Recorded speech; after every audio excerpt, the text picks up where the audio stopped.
Olúfúnkẹ́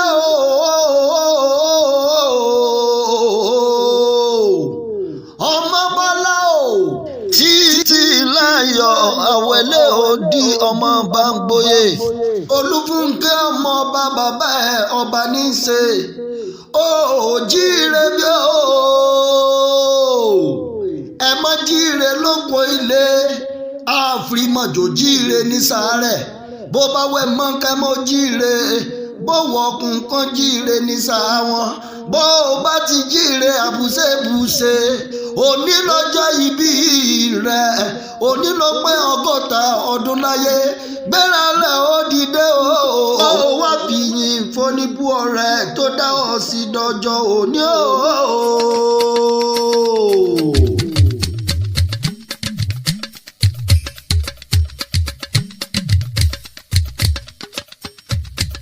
ọgọ́ta ọdún kì í ṣe àwàdà kò kì í ṣe kèrémí ẹni Olúwa bá dá sí gan làbá máa bá dúpẹ́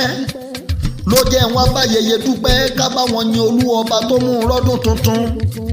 èèyàn tó bá sọgọ́ta ọdún lókè èèpẹ̀ yìí ó yẹ ká bárù wọn tó ká bá wọn yin Jehovah. Princess Olúwafúnkẹ́ ọmọ Bọ́lá títí láyọ̀ àwẹ̀lẹ̀ òdì ọmọ ọba lèmi kí ọmọ bàbá Bámgbóyè tó dolóògbé lọ́jọ́ sí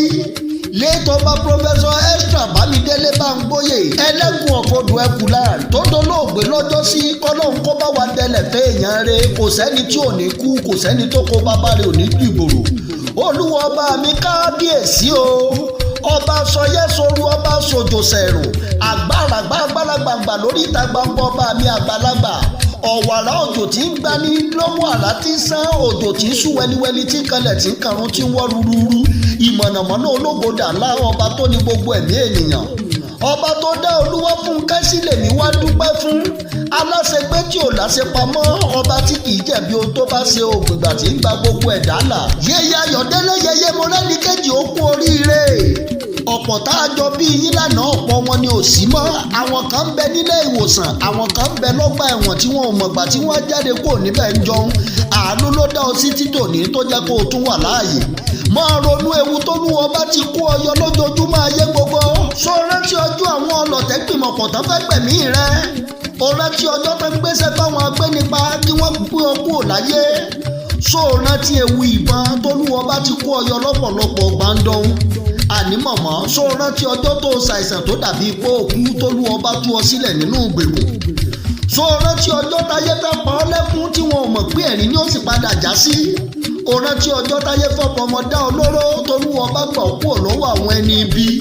gbogbo yìí ni ó ronú pọ̀ kó o sì wá dúpẹ́ kó o fọpẹ́ fẹ́ni tó ní gbogbo ògo tí ń bẹ lókè tí ń jẹ́ Jehovah. Olúwafúnkẹ́ ọmọ kú ọkú oríire ewu iná kì í pàwòdì àwòdì okú ewu odò láì farabọmi màmá ó ti rí 100 ọdún láyé yìí ó tún ṣèmí sí tọmọtọmọ nínú owó nínú ayọ̀ nínú ìdẹ̀ra lèmi wí lórúkọ Jésù Kristi olùgbàlà. mo ló wá nílé bàbá rẹ tó bí ẹ lọ́mọ àwẹ̀lẹ̀ òdì ọmọ ọrọ̀ ọmọ owó òdì ànáníọ́ ọmọ ọrọ̀ ọ̀fẹ́ ìgbà ńlá ni wọ́n fi ń gbowó ẹyọ nílé bàbá tó bí ẹ lọ́mọ ilẹ̀kùn 22 ló nífẹ̀ẹ́ kàn mọ́lé ẹ̀sán ilé ìkejìlẹ̀sán òde tẹ̀yìnkùlé ní dẹ́rù bà mí tójú léèrè ní bá mi ṣe ọmọ olùfẹ́ àbúrẹ́ ọmọ alábọ̀ owó rẹ mọ́ ilé ọmọ olódò kan ọ̀tàràrà ilé ọmọ olódò kan òtéréré odò tó sàn wéréke tó dẹ́yìnkùlé ọ̀dílẹ̀ tó dàbàtà afá kẹ́kẹ́ ò gbọ́dọ̀ bumú alùbàbàjà wọn ò gbọ́dọ̀ débẹ̀ wẹ́sẹ̀ ògèdè onídọ̀bọ̀rọ̀ ní momi odò náà gbẹ dọ̀bọ̀rọ̀ ojú mi wù mí ọmọ ọba tí ò ní kọ̀là ńlẹ́ o ọmọ ẹ̀rù jẹ̀jẹ̀ nífẹ̀ẹ́ òòyè ìbàǹtẹ́ olúfẹ́ kan jìgìnì ló mú ní olúfẹ́ wù mí pé ogun ojoojúmọ́ ló ti mú bẹ́ẹ̀ sú mi lọ mẹ̀fú òdì ọmọ akábá owó rẹ mọ́ a kì í dúró kí wọ́n nífẹ̀ẹ́ òní a kì í bẹ̀rẹ̀ kí wọ́n nífẹ̀ẹ́ òye kò dúró kò bẹ̀rẹ̀ ni wọ́n fi kí wọ́n nífẹ̀ẹ́ òtólú ọmọ akábá owó rẹ mọ́ ọmọ ọ̀rọ̀ tó dìran ọmọ ìfẹ́ òye. ó ti ṣèyí ó sì tún ṣèmí ìsí tọmọtọmọ nínú owó nínú ayọ̀ àti nínú àlàáfíà kíkún lórúkọ Jésù Kristi ọba ìgbà ọdún kan náà ni ó sì padà jẹ́ lórúkọ Jésù Kristi. bá a bá wá rẹ́ni tí ń porí rẹ níbi igbe rárá lára ké wọlé ọ̀rọ̀ kò ní tán lọ́rọ̀ àparò láíláí, ojoojúmọ́ láriwo ẹkún sì máa ń sọ nílé wọn. torí Olúwa ti sọ ọ́ dọmọ owó àgbétìfọ́ ọmọ òòjọ́, ó dábẹ́ fẹ́lẹ́ tí ń gé wọn níbi títí ń soje, ó ti dábọ̀ ọmọràn tí ń pe múgùn ní wèrè. a kì í ṣe é mọ̀ tá bá wá bí yín léèrè wípé ta ló kọrin ewì tó sì ń kọ́ ọmọ ọba,